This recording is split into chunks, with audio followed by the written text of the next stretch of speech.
I checked into the Hillpine Lodge just before dusk. It was the kind of place you wouldn't find on Google Maps, stuck deep in the forest, past a dirt road no GPS wanted to acknowledge. I was looking for isolation, peace, silence. The woman at the reception barely looked up when I approached. "You single quotes re Miss Langston?" she asked, flipping through a dusty ledger. "Yes, I booked the single room for the week." She hesitated.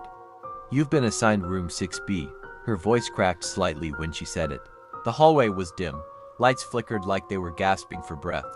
The walls had that pale yellow color that always looked dirty, no matter how clean they were. I passed rooms 1 through 6, but there was number 6B. Then I noticed a narrow door at the end of the corridor. It looked more like a utility closet than a guest room. My key fit. It clicked open. The room was fine.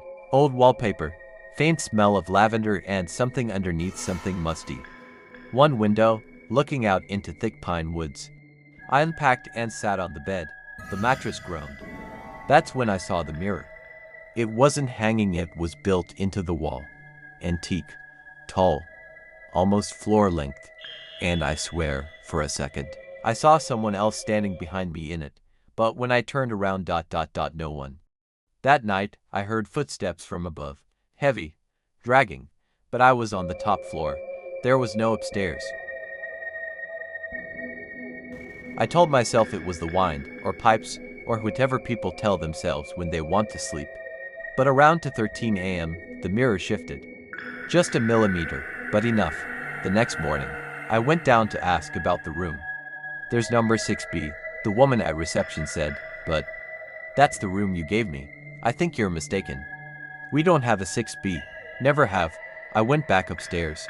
My key still worked. I opened the door and found my things inside. But something had changed. The bed was made differently. A towel I hadn't used was wet on the floor. And the mirror had a crack, a long one from top to bottom, as if something inside had tried to push its way out. That night, the footsteps came again, louder, closer. At exactly 13 a.m., the mirror groaned. A handprint appeared on the inside of the glass. Pale, human, frozen in place.